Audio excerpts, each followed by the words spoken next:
I came here in this country around the early 70s, and I immediately started working in the social services area, working to help people. In fact, I remember my first job I was sharing with, I was on my way walking into the Brooklyn Navy Yard headquarters, which I'm a board member of this board. And I was sharing with the security guard. My first job in this country as an ex-police officer was a security guard job I had with the Port Authority of New York and New Jersey, the famous Port Authority of New York and New Jersey. And that building, as you know, during the 9/11 was destroyed by terrorists. But I started working and assimilating in the Caribbean American community with mentors like Shirley Chisholm, who was the first African American woman of Barbadian descent, Barbadian Guyanese, who ran for president of the United States of America, and Carlos Azama, the founder of the West Indian Labor Day Carnival Association, and Lamiel Stanislaus, who was a dentist and passed away recently, who actually lived on our block in Brooklyn, USA.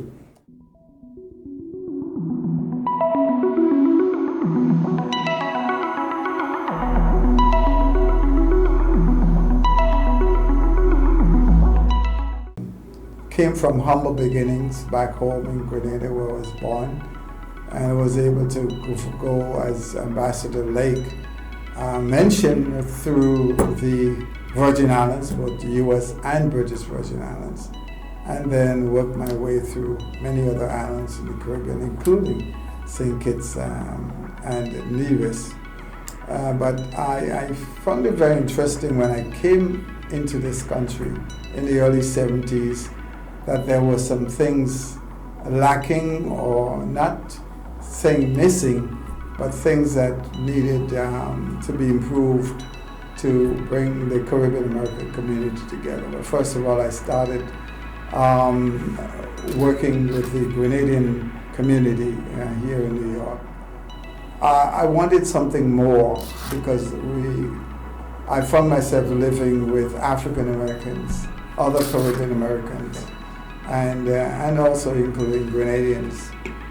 So we started I started working closely with Caribbean American organizations, including people that lived in our block, and I started the first ever Clarkson Avenue Block Association, and that too I got involved, and that's where I met a mentor of mine, a former mentor, who was an elected official, and he was able to show me the way in such a way that I got to know a little bit more about the workings of the people here in the United States, people in Brooklyn, how diverse it was at the time, and also how I could navigate my way to the seat of government or seats of government, and working my way from the City Council, New York City Council, to the New York State Assembly, from the Assembly, New York Senate, and also in a U.S. Senate and governor and mayor and borough president positions. So these are people that I've worked with during my mentorship, from a gentleman called, his name was called the Councilman Silverman, who was a Jewish council member who represented at the time a majority of Caribbean American constituents, and selected me to be one of his unpaid advisors to the Caribbean American community. So that's how I came in, had some challenges, worked, but I was able to overcome them, and through patience, perseverance, and persistence, I was able to reach where I'm at today, heading the Caribbean American Chamber of Commerce and Industry, founding the Caribbean American Chamber of Commerce and Industry, because there was so many Caribbean American mom and pop stores, businesses, realtors, and construction owners, developers, people in the travel industry, and people who are willing to trade between the United States and the Caribbean. I felt there was a void, and I decided to work with a team of some of my mentors to make sure that we have an institution in place to continue to provide some services and programs for that community. Well, at that particular time, the Caribbean Americans that I met needed to know where to go for help, where to go to get a permit for them to start a business, where to get the proper accountant to help them to keep their business stable and be in such a way that they are not taken over by government agencies. And at that time, it was during the recession, so there were a lot of challenges for Caribbean American business owners.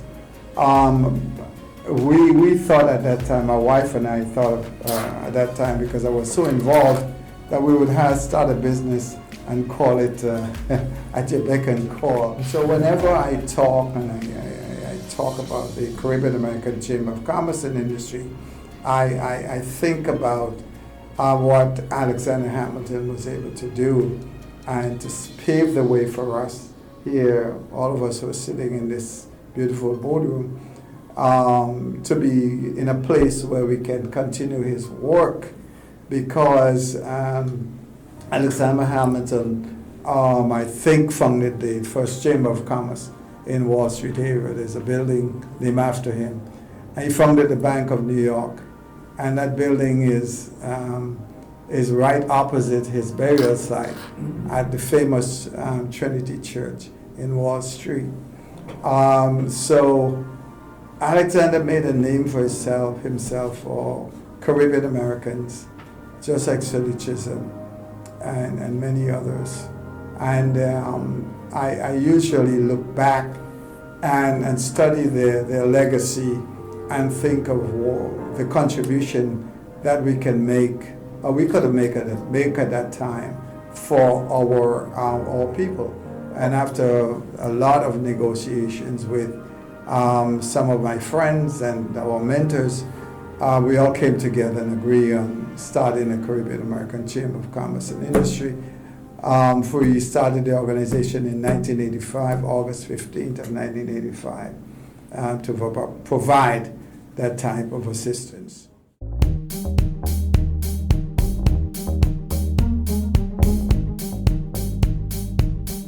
Well, before we move into the accomplishment, we got to say who helped us to get there. It's all about partnership and collaboration. I believe a lot in collaboration. We did not reach where we are today by ourselves. For instance, right here at the Brooklyn Navy Yard, where we sit, my office is next door. I sit on the board of the Brooklyn Navy Yard, and I'm here because of collaboration, working with the city council member that I mentioned, and being appointed to the community board that oversees a small community of about 250,000 people in Brooklyn. I served there for many years. I became the vice president of the board, and we were able to put programs in place, financial programs, especially to assist MWBs. We call them MWBs. It's a program for women and minority small business owners, and the minority comes in the category of being people of color, to access financial resources for them to succeed in life. And I was able to be one of the board members of JP Morgan Chase, who helped to craft some of the good programs that they have that still exist for our community. So from a financial side, I was able to make that contribution. From an economic development side, I was able to make the contacts with the community board, with the borough president's office, with the city, the mayor, various mayors that I worked with, and also with the governor, and including one of the President Bill Clinton, who I've worked with over the years and served in many of the transition teams of these various governments. So when we came here, we was able to say, well, look, with all of these contacts, with Shirley, with Una Clark, with Alexander Hamilton, and many, for instance, St. Kitts has another legend, which is Consul Martin Baker, who was one of the legends in a Jewish judicial system here, similar to Sir Byron, who headed the CCJ. I would put him in the same category. And what we thought of after all these years, putting all of these meetings together, like you attended last year, one of our meetings here at the Navy at a different location on doing business in the Caribbean. We feel that there is enough people here within the diaspora that are capable of doing business back home and here in the United States. And we started hosting heads of states from the Caribbean who visited us, like you did, Andre. And we were able to host heads of states from Grenada. We hosted Dr. Kit Mitchell, who was a very good friend of mine before and when he became Prime Minister. We also hosted the past Governor General of Grenada. We hosted the Prime Minister of Antigua Barbuda, Lester Bird, who we worked with just before 9/11 occurred during that year. We hosted the Chief Minister of Anguilla, Herbert Hughes, for not only once, several times, but became an ambassador, one of our roving ambassador, as William Lake is for the Netherlands. We also hosted A.N.R. Robinson, at that time was Prime Minister of Trinidad and Tobago. We hosted Hugh Sheriff from your beautiful island of Jamaica when he was, there was a short period when he was Prime Minister, right? We hosted him here with the, in those days, I don't think you had JAMPRO yet, but you had an organization similar to JAMPRO that hosted him here in New York, and we were able to host him. We have done expos, trade and investment expos over the years. We brought buyers and sellers, exporters, tourism individuals and business persons, travel agents to work together to do business in the Caribbean.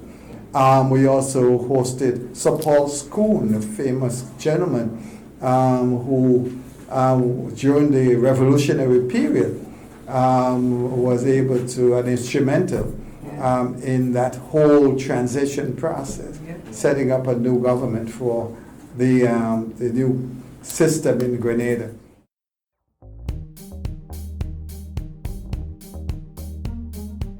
While we focus on here in the United States on how to start, manage and operate a business and providing the services that's supported by the City of New York on procurement opportunities, certification of small business owners, finding financing for them, marketing. I mentioned procurement, credit counseling, which is something that's badly needed here in our community for small business owners to survive.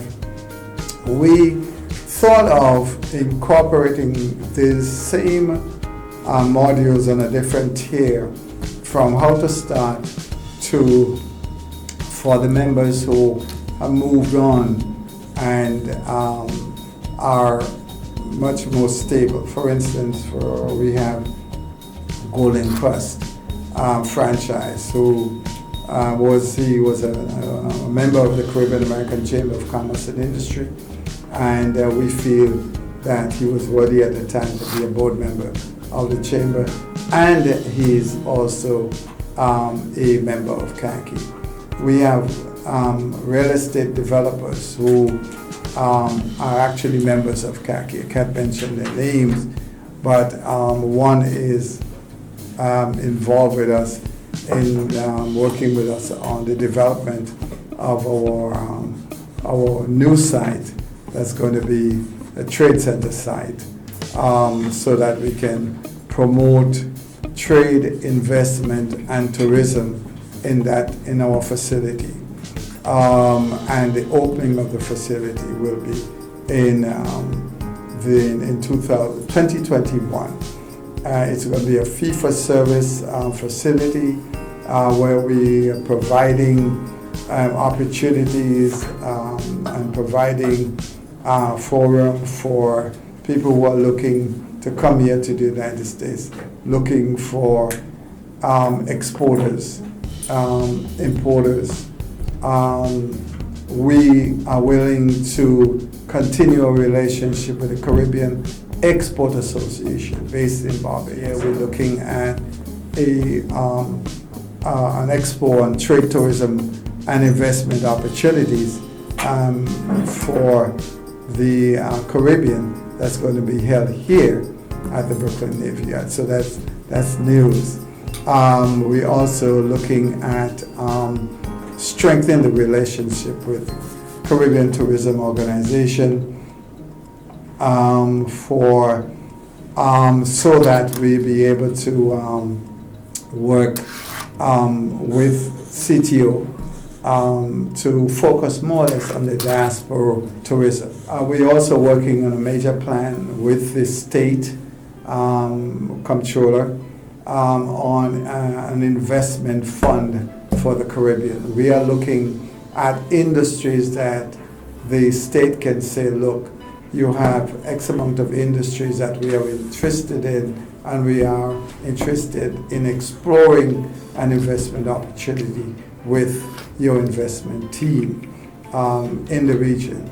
Whether it's through the CDB or CARICOM, we have already started with our elected officials. We have right now the number 2 person in government in the city of New York who is of Caribbean descent. That's Jemani Williams. He's the New York, we call the New York City public advocate. And he's an advocate. He's of Grenadian descent. So we have legislators in the city council that can help with to explore and implement a plan for city pension funds. But we have already moved higher and moved to the state pension funds, and we are holding discussions with the state comptroller to explore the state pension funds. We feel now is the time to talk about trade, investment, and tourism, focusing on the diaspora here in North America. We are poised well to help to facilitate that, working with the CARICOM Consular Corps here in New York, ambassadors and consul generals to the United Nations and also to the U.S., working together to strengthen our relationship. One thing we have done, Andre, is to really solidify the relationship with many of these institutions while we were promoting the development of the Caribbean American Chamber of Commerce and Industry.